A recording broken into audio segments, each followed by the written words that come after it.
नमस्कार. संघर्ष वृत्तवाहिनीमध्ये आपलं स्वागत. घेऊया ठाणे आणि आसपासच्या परिसरामधील घडणाऱ्या महत्त्वाच्या घडामोडींचा आढावा. ठाणे शिवसेनेच्या महिला जिल्हा संघटक तथा माजी महापौर मीनाक्षी राजेंद्र शिंदे यांचा 50वा वाढदिवस ठाणे शहरात व जिल्ह्यात मोठ्या जल्लोषामध्ये साजरा करण्यात आला. मीनाक्षी शिंदे यांच्या वाढदिवसाचं औचित्य साधून विविध समाजोपयोगी उपक्रमांचे कार्यक्रम आयोजित करण्यात आले होते. मीनाक्षी शिंदे यांचा अभिष्टचिंतन सोहळा अनंता बँक्वेट हॉल येथे संपन्न झाला.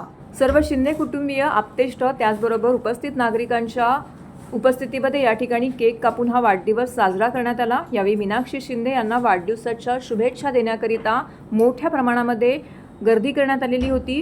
महापौर शर्मिला पिंपोळकर, शिवसेना सचिव राम रेपाळे, नगरसेविका नम्रता भोसले जाधव, नगरसेविका मिनल संखे, पद्मा भगत, नगरसेवक लहू शिंदे, विक्रांत वायसळ, ताई भोंडवे, नगरसेवक मनोज शिंदे, विभाग प्रमुख राजेंद्र शिंदे, गणेश शेलार, सर्वपक्षीय नेते, शिवसैनिक कार्यकर्ते व विभागातील नागरिक मोठ्या संख्येने येथे उपस्थित होते. मीनाक्षी शिंदे यांच्या वाढदिवसानिमित्त सकाळपासून शुभेच्छा देण्यासाठी हितचिंतकांनी एकच गर्दी केली होती. यावेळी शुभेच्छा देण्यासाठी आलेल्या सर्वांचे नगरसेविका मीनाक्षी शिंदे आणि विभाग प्रमुख राजेंद्र शिंदे यांनी आभार मानले.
प्रत्येकाने अल्फार करून जायचं.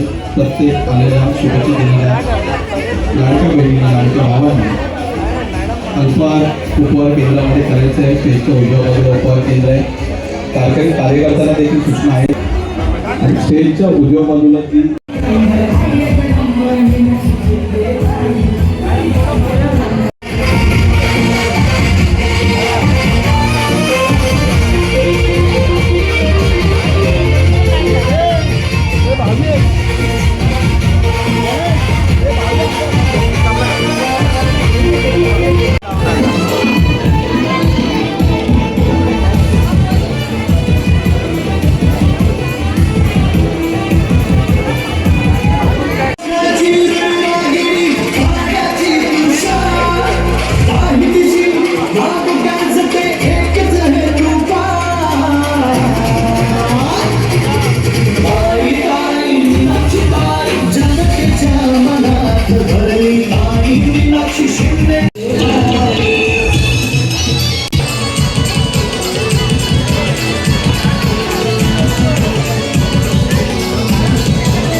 ठाणे महानगरपालिकेचे मालमत्ता कर म्हणजेच प्रॉपर्टी टॅक्स भरण्याचे आवाहन. सन 2022-23 या आर्थिक वर्षाचे मालमत्ता कराचे म्हणजेच प्रॉपर्टी टॅक्सचे बिल ठाणेकर करदात्यांना महापालिकेमार्फत आर्थिक वर्षाच्या सुरुवातीस म्हणजेच माहे एप्रिल 2022 मध्ये देण्यात आलेले आहे. तथापि अद्यापही काही करदात्यांनी मालमत्ता कर महापालिकेकडे जमा केलेला नाही. सध्या आर्थिक वर्षाचा अंतिम टप्पा सुरू झाला आहे. मालमत्ता कर वसुलीसाठी महापालिकेतर्फे कडक कारवाई हाती घेण्यात आली आहे. या अंतर्गत जंगम मालमत्ता, टीव्ही, फ्रीज, वाहन व इतर जप्त करणे तसेच स्थावर मालमत्ता वॉरंट बजावून जप्त करण्यात येत असून मालमत्तेचा जाहीर विक्रीद्वारे लिलाव करून कराची रक्कम वसूल करण्यात येत आहे. मालमत्तेस पाणी पुरवठा करण्यात येणारे नळ संयोजन खंडित करण्यात येत आहेत. त्याचप्रमाणे थकीत मालमत्ता करावर 2% व्याज आकारले जात असल्याने भरावयाची रक्कम वाढत आहे.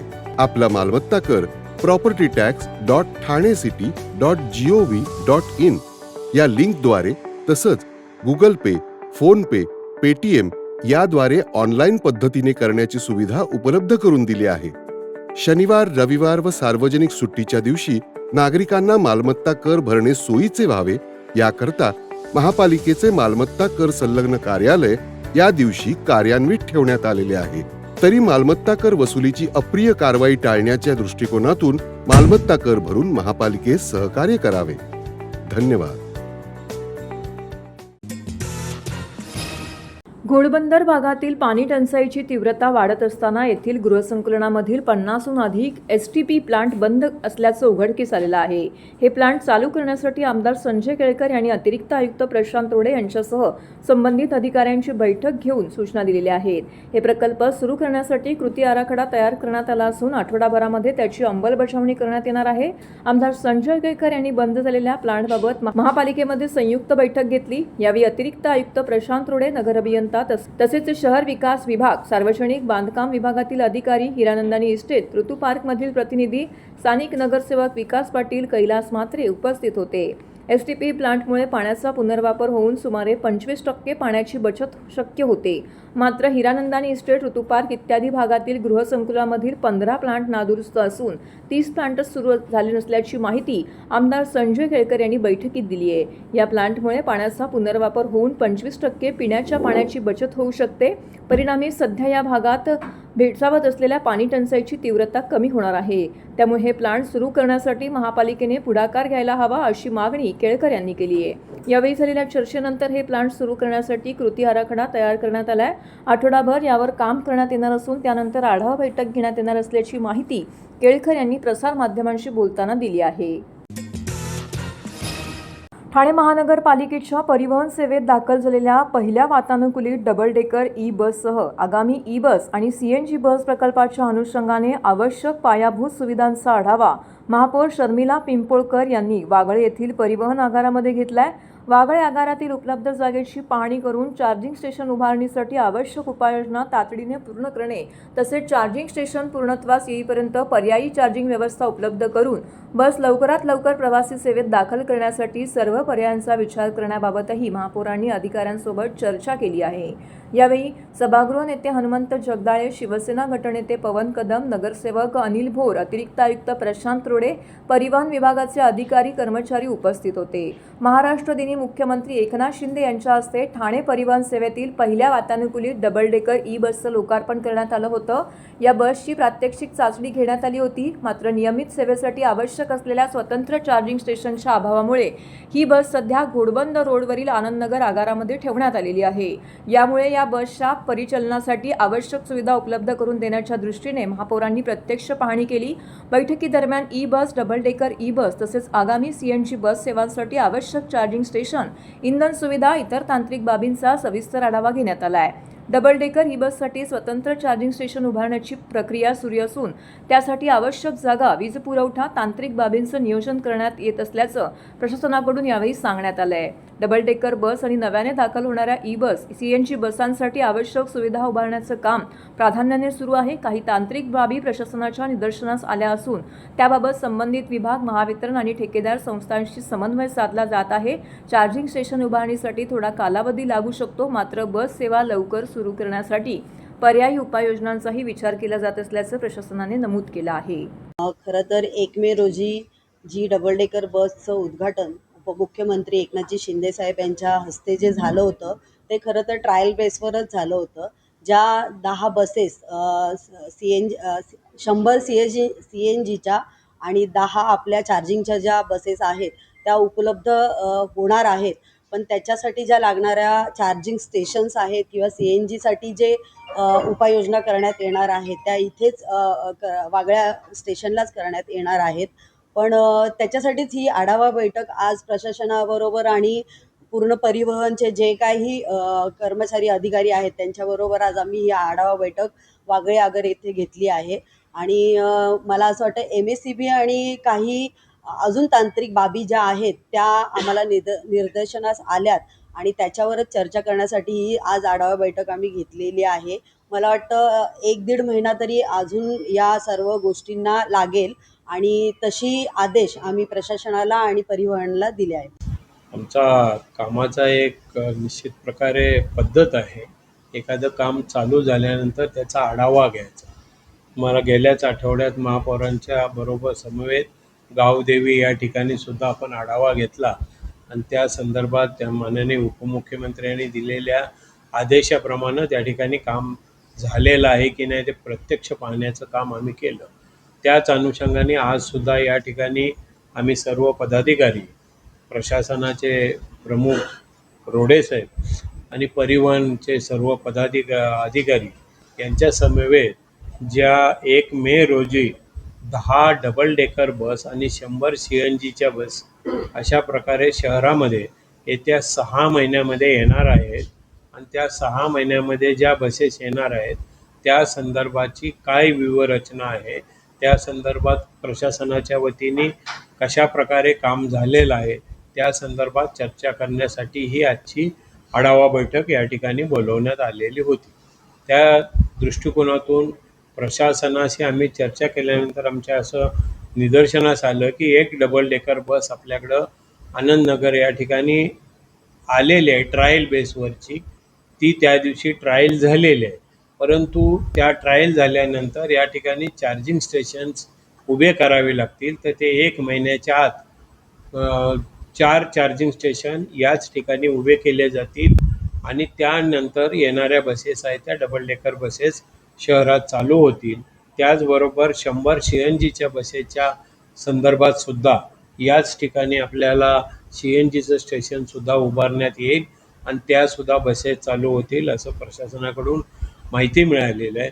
या संदर्भात काही त्रुटी असतील तर प्रशासनाचे प्रमुख म्हणून रोडे साहेब उद्या MSCBचे अधिकारी आणि ज्या बसेसचे ज्यांना ठेकेदार आहेत, वास्तविक पाहता हे ठेका देत असताना सर्वस्वी जबाबदारी त्या ठिकाणी चार्जिंग स्टेशन उभारणं आणि बसेस उपलब्ध करून देणं, त्या वेळेवर बसेस सोडणं ही सर्वस्वी जबाबदारी ही ठेकेदाराची आहे आणि त्या अनुषंगाने त्यांनी काम करण्याच्या सूचना आम्ही आजच्या बैठकीमध्ये त्यांना दिलेल्या आहेत. त्या पद्धतीने येत्या 6 महिन्यामध्ये 110 बसेसच्या संदर्भाच्या जे काही निर्णय झालेला आहे त्याची अंमलबजावणी होईल. महाराष्ट्र राज्य विधान परिषद सार्वत्रिक निवडणूक 2026 मध्ये ठाणे पालघर मतदारसंघातून शिवसेनेचे माजी आमदार रवींद्र फाटक तर यवतमाळ मतदारसंघातून दुष्यंत चतुर्वेदी हे शिवसेना, भाजप, राष्ट्रवादी काँग्रेस आणि RPI या महायुतीचे उमेदवार म्हणून बिनविरोध विजयी झाले आहेत. महाराष्ट्र राज्य विधान परिषद सार्वत्रिक निवडणूक 2026 मध्ये ठाणे पालघर मतदारसंघातून माजी आमदार रवींद्र फाटक यांची बिनविरोध निवड झाल्यानंतर ठाण्यामध्ये उत्साहाचं वातावरण पाहायला मिळाले. या विजयाचा आनंद साजरा करण्यासाठी टेंभी नाका परिसरात शिवसेना पदाधिकारी, नगरसेवक आणि कार्यकर्त्यांकडून जोरदार जल्लोष करण्यात आला. या विजयानंतर ठाण्यातील टेंभी नाका येथील आनंदाश्रमात उपस्थित राहून वंदनीय हिंदू हृदय सम्राट शिवसेना प्रमुख बाळासाहेब ठाकरे आणि वंदनीय गुरुवर्य धर्मवीर आनंद दिघे साहेब यांच्या प्रतिमेला पुष्पहार अर्पण करून त्यांना विनम्र अभिवादन करण्यात आलं. यावेळी त्यांच्या प्रतिमेला गुलाल देखील लावण्यात आला. यानंतर दोन्ही विजयी उमेदवारांना पुष्पगुच्छ देऊन त्यांचं अभिनंदन केलं. तसेच सर्व शिवसैनिकांच्या साथीने विजयी जल्लोष साजरा केला. यावेळी महाराष्ट्राचे उपमुख्यमंत्री, शिवसेनेचे मुख्य नेते एकनाथ शिंदे परिवहन मंत्री प्रताप सरनाईक, जलसंधारण मंत्री संजय राठोड, ठाणे महानगरपालिकेच्या महापौर शर्मिला पिंपोळकर, ठाणे विधानसभा शहर प्रमुख हेमंत पवार, शिवसेना सचिव राम रेपाळे, ठाणे महानगरपालिकेचे सभागृह नेते हनुमंत जगदाळे, गटनेते पवन कदम, कल्याण जिल्हाप्रमुख गोपाळ लांडगे तसेच महायुतीचे सर्व नगरसेवक, नगरसेविका, शिवसैनिक, पदाधिकारी मोठ्या संख्येने येथे उपस्थित होते. नवनिर्वाचित आमदार रवींद्र फाटक यांना विजयाबद्दल शुभेच्छा देण्याकरिता पदाधिकारी, शिवसैनिक, कार्यकर्त्यांनी येथे एकच गर्दी केली होती.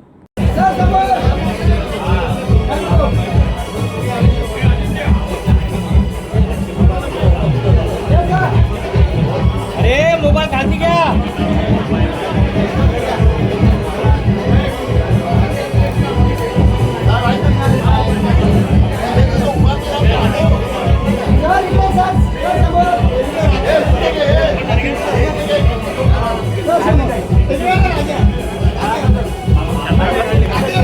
ए मोया खाली घे.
अरे मला कोण ढकलतंय? समोर साहेब समोर फाटक साहेब फोटो नाही ना साहेब समोर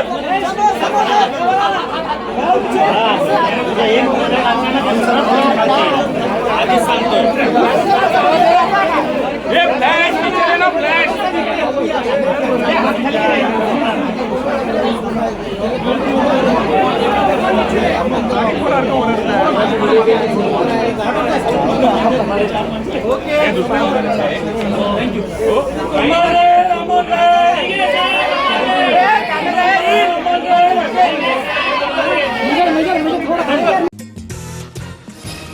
प्रवाशांशी संवाद अधिक सुलभ व्हावा, मराठी भाषेचा दैनंदिन व्यवहारामध्ये वापर वाढावा आणि महाराष्ट्राच्या भाषिक संस्कृतीशी रिक्षा चालकांची अधिक जवळीक निर्माण व्हावी या उद्देशाने परिवहन विभागाने एक महत्त्वपूर्ण पाऊल उचलले आहे.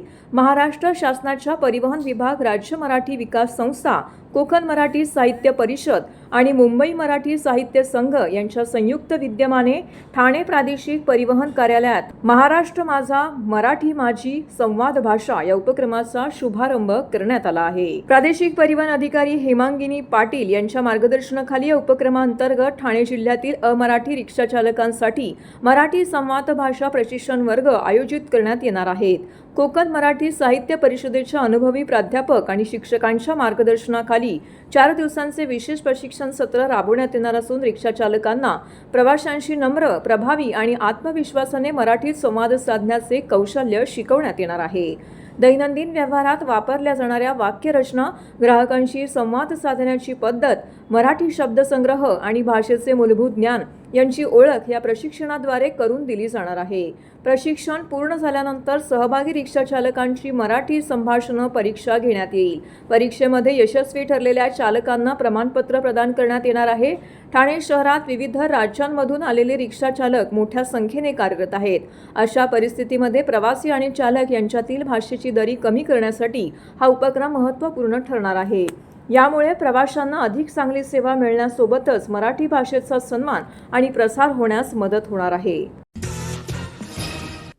तर हे होतं संघर्ष वृत्तवाहिनीचं आजचं बातमीपत्र. उद्या पुन्हा भेटू याच वेळी याच ठिकाणी ताज्या घडामोडींसह. तोपर्यंत नमस्कार.